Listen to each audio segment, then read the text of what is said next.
Yo, what's up guys, my name is Severman. I'm super happy to say that I'm finally back with a brand new video on my channel. I know I haven't posted really a whole lot in the past couple of months, but I'm finally back with a new video, and today I'm doing a remake of the new Marting Garrix and third party ID, which sounds like that.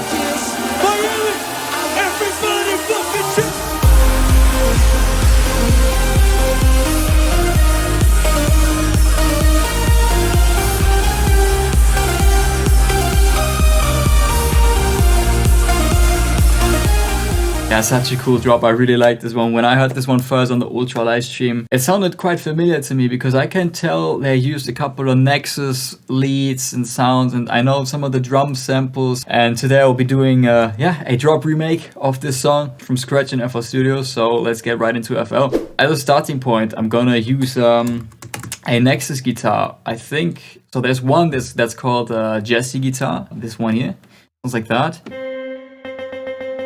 Also, I got a MIDI keyboard 2 months ago. I'm terrible at playing, but the melody goes something like this. Something like that. So the first note is a C. Dun, dun, dun, dun, dun.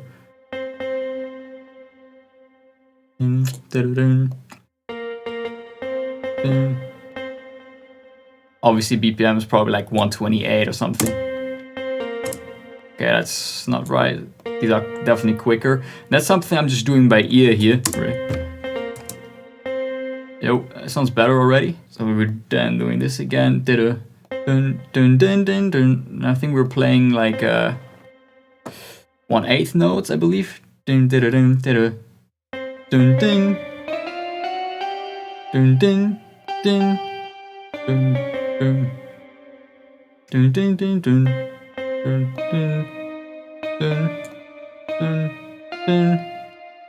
I think this, and then we're going up in the second half, like second quarter, whatever.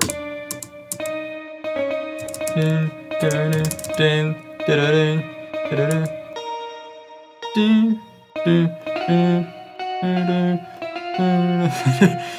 So I'm really just doing this by ear, as you can see.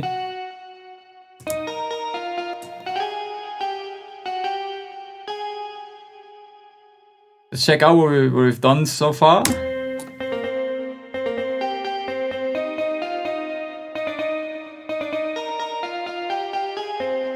Sounds pretty accurate.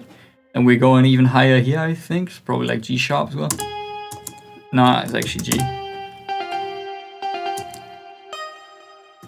Da, da, da, da, da, da, da.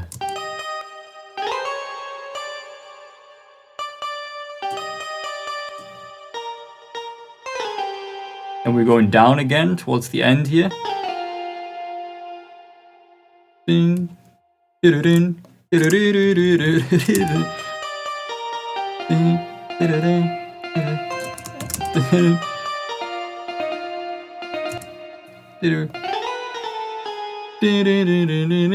think it goes something like that.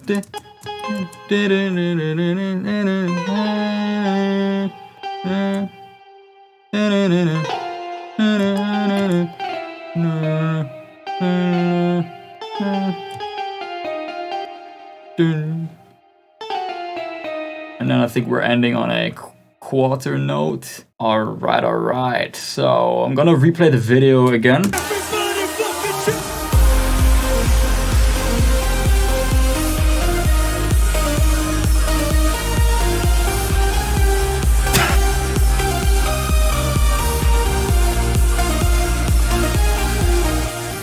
So let's listen to our melody again.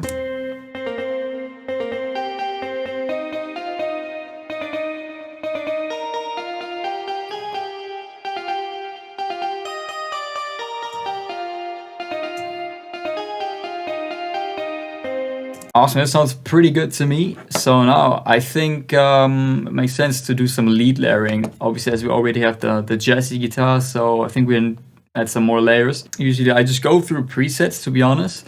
And we're doing a remake now, so I kind of have a couple of sounds in mind that I think could work for this. So maybe like the guitar fuzz too. That's also a preset that I like to use in a lot of my songs. Maybe an octave lower.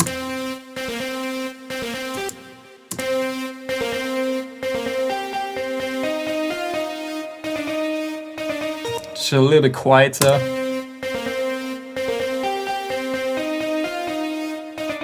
Also, let me turn out that reverb and delay, because we're gonna add reverb on the lead bus to all layers. The drop leads of the original track, they sound quite similar to, I think it was called the Magnetron lead in Nexus, so let's give that one a go.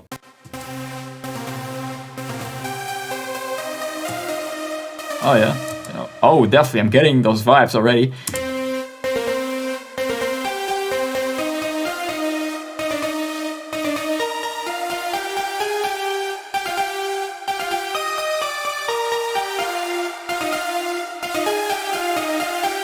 This is already sounding pretty close to the original leads. And also one tip here, keep it simple. I always hear so many people layer 10, 15 leads. Try to use as little layers as possible, but use good ones. And then you have a way easier job processing them, mixing them. Trust me, like it's gonna be so much easier with less sounds. Then I'm gonna route them to the mixer. Gonna send them to a bus, so you can select them all, go right click here, route to this track only, so you have a bus channel now. I'm gonna call that lead bus. And I already feel like this one could be wider, the supersaws. Usually it makes sense to have those supersaws, the big ones, really wide in stereo. And one trick here, always double check with span, use the check the correlation meter.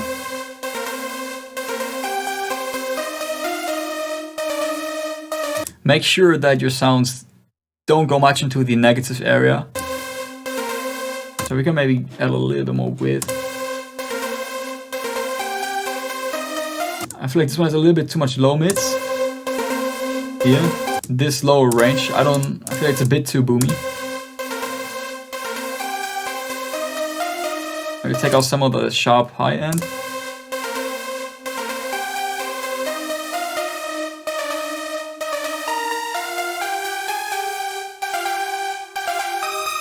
Before, after, just a bit wider, a bit less boomy. So let's check out the other ones again. I think here we can maybe give the highs a boost. Reduce that error, is a bit sharp to me.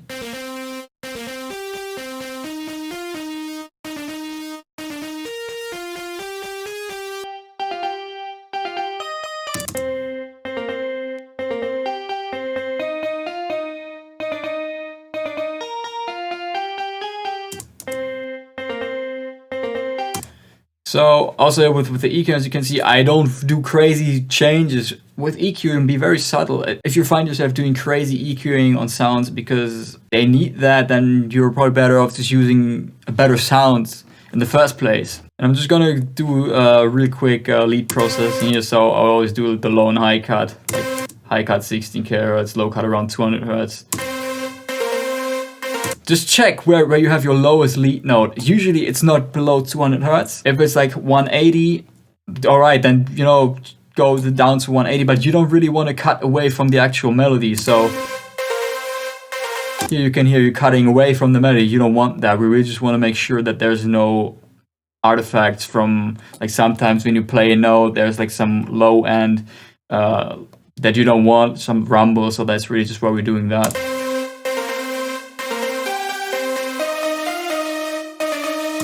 And then I just like to do some EQ on the lead bus to shape, color the sound, really. This makes more sense within the mix later on, so we're probably gonna go back and sort of fine tune the EQing later on once we have all the sounds. But I'm just gonna do some really rough EQing here.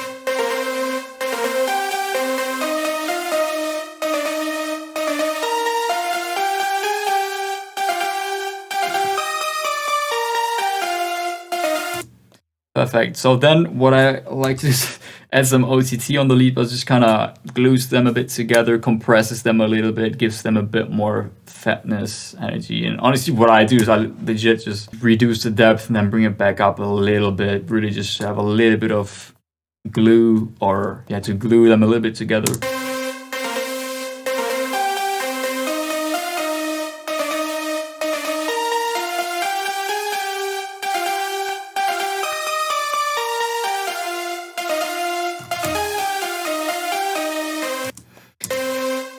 Then I always have a P controller with the reverb.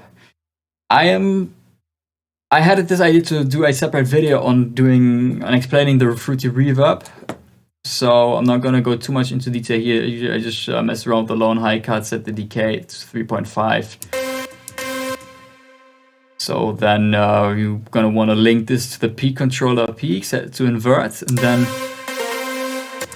set this to 20% because this will make sure this doesn't go above 100%. And then here we can select how much sidechain we want.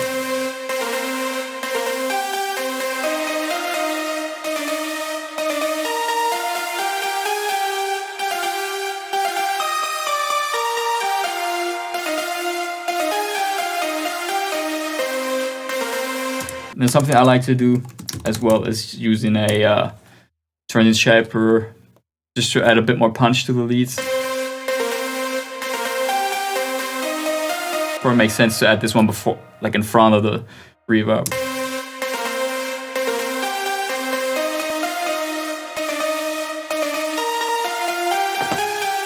So this is sounding pretty good. Obviously, only thing missing is the sidechain. I think I'm gonna add that one later. So we now got the melody and the leads. I think next up I'm gonna add the drums.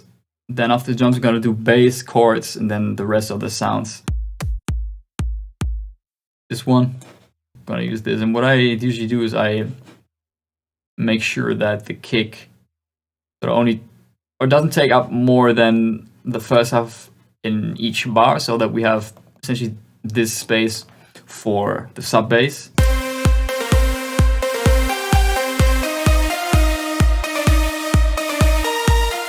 Want some claps as well.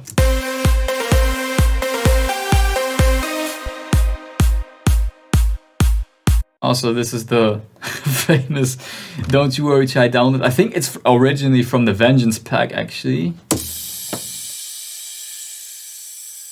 Gonna use that as a downlifter or crash type sound.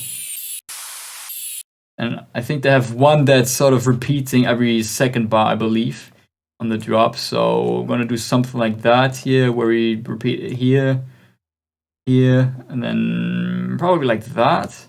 And again, repeat it. It's also something I do in my drops a lot. So let's do some mixing real quick.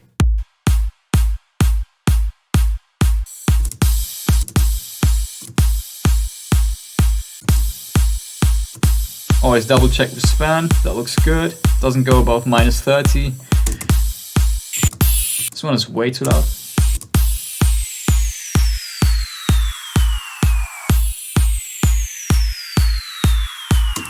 Just some really rough mixing. We don't really need any processing on those because there's nothing much we need to do. You know what? Something that I like to do is before I actually mix, I put the limiter already on the master. So I mix everything into, I don't know what I'm doing with my hand. Okay. So I'm probably gonna go for the Ozone 9 elements thing. That's the one that I have and I like to use. So I'm just gonna set up a quick limiter.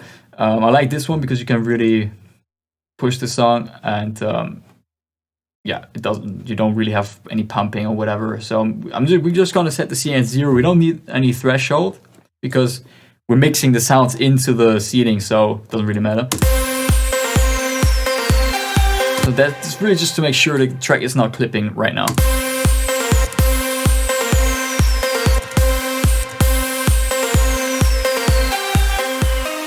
So then they have some type of effect clap on the drop. Let me check this out again.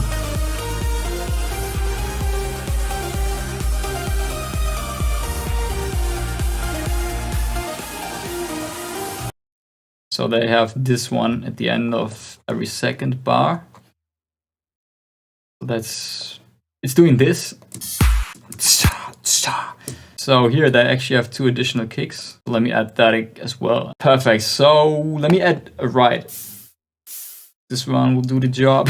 So just on every snare, on every kick as well, I would say. One tip here to mix your kick and ride. All these tips, by the way, you want to have your limiter already. So then when you add span at the bottom of your master chain, you want to have, just real quick, let me what I usually do as well on the master. I have this high cut at 16k hertz. Why I do this? Because you're not gonna hear the frequencies really above 16k hertz. And what you don't hear, I don't want to have in the song, so that's why I do this. And now, if you take a look at span, we want to make sure that the ride, what I usually do, sits around -36, like the highest part of the ride.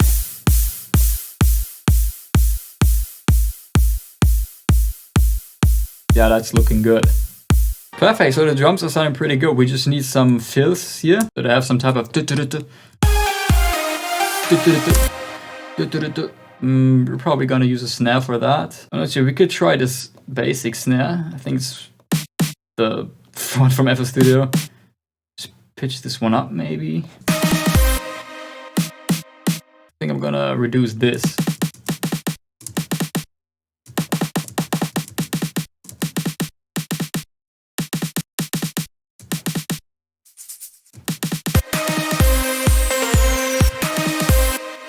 Sometimes I like to add sound equalizer to snares.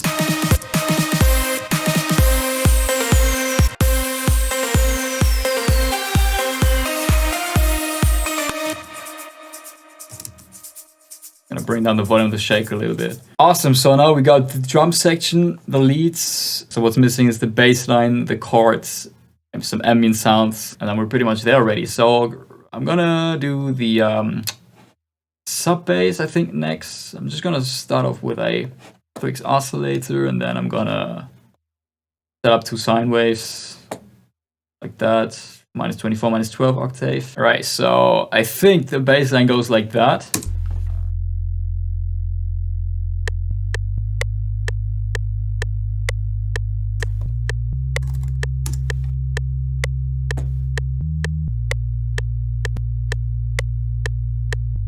So let me do some sidechain first. That sounds great. So I usually go for gross beat for sidechain with sub bass. Let me do something like that. So I have this preset with, yeah, it looks something like this. So you can copy it if you want.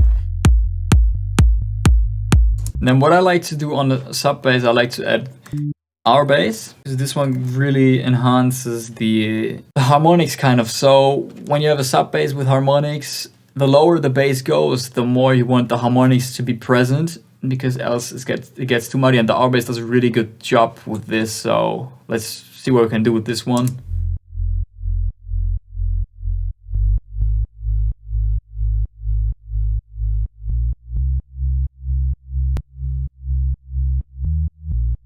So that's the sub bass. Now we want some mid basses as well. Probably gonna go for some Spire presets. You know what, I think with the mid basses I'm gonna give them some more rhythm. Maybe a quarter.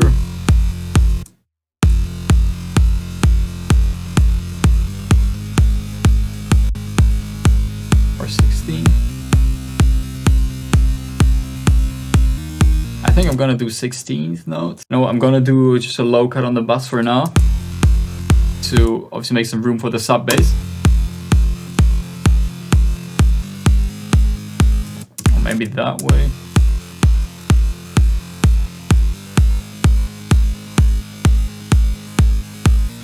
I'm gonna cut away some of the high end as well.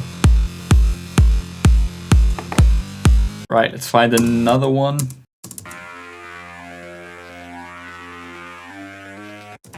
Some talkbox bass.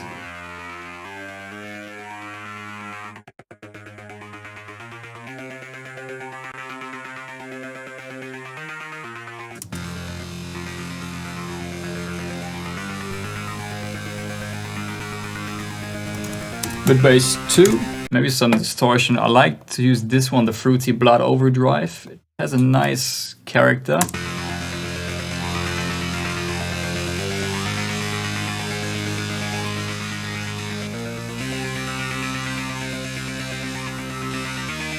Gonna add some sidechain. Gonna use the kickstart here now.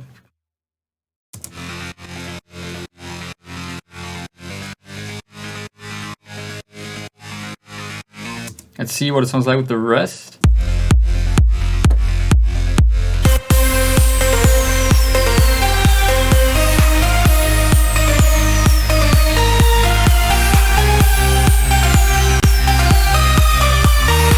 Not sure if the talkbox is maybe an octave too high.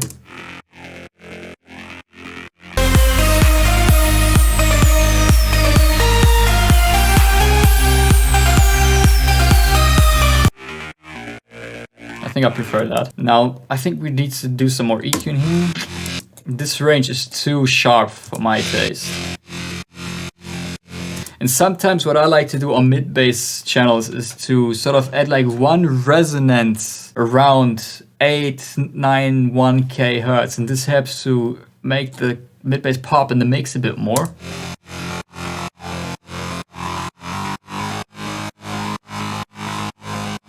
Not that drastic, but I think you're already getting the point here. I think I'm gonna add one more mid-bass layer. You know what, I think I'm just gonna make like a supersaw here from scratch.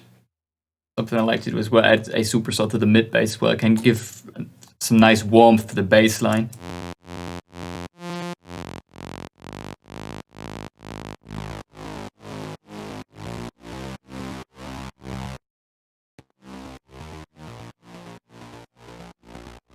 Often it helps to reduce those 300-400 hertz a bit in some sounds to get rid of some of the muddiness.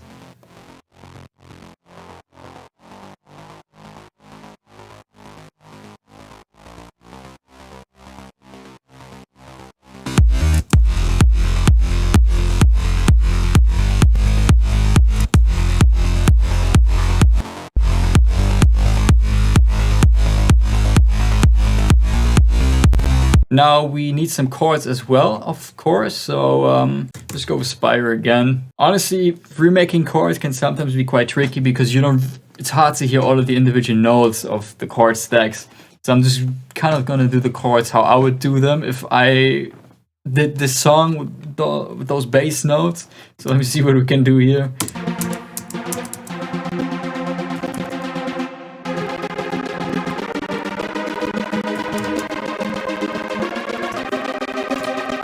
Five minutes later.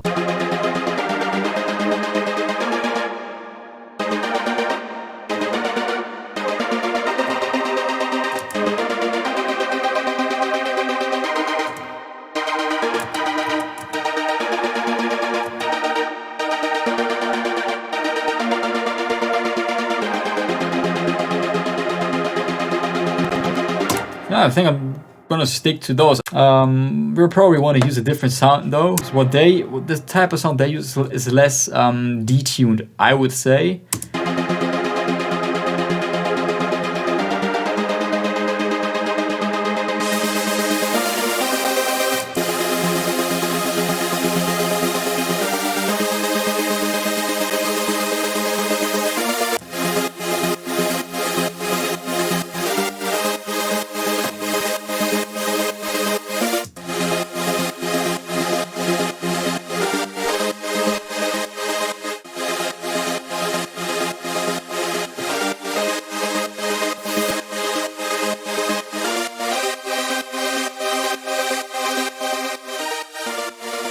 I think we need a second layer for the chords. This one still sounds too supersized. We need one that's more Marting Garrix-ish. Let me try something. You take the init preset.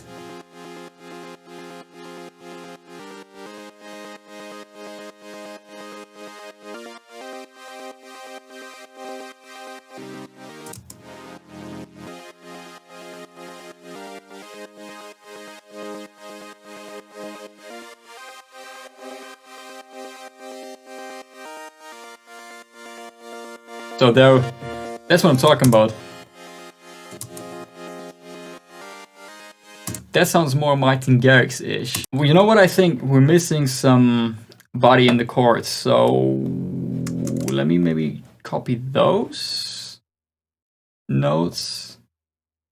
And then I'm gonna, not those, bring them one octave down. Or maybe bring this one up.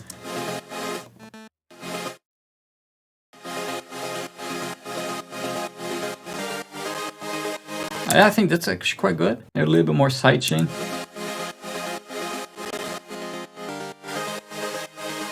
I'm gonna add some more gate, like a gate effect.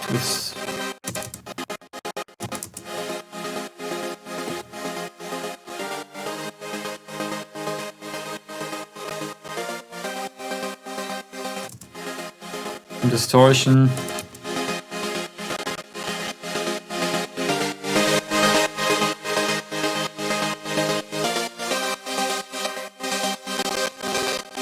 So you know what, I'm gonna try adding some ambient sounds to finish off the drop, and then we're pretty much there, I would say. Maybe this one already has the right pitch.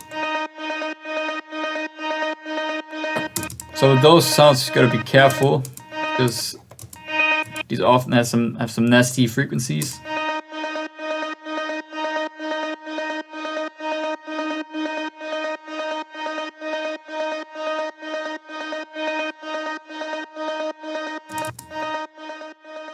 I think this could work pretty well, actually. Maybe one more? Maybe some type of high pitch string. I'm probably gonna loop it up like that. So then we probably want to add some sidechain here as well. Doesn't have any yet. So I'm just gonna something like that. Awesome, so it's impossible to play like that, but I think that's pretty much it. So it's a fairly simple remake, but it's what it really shows. It's about picking the right sounds, mixing them correctly, and obviously having great melody, great chords. So I can't play it like that now because there's way too much stuttering. So I'm gonna bounce this out and then we have a listen to the final result.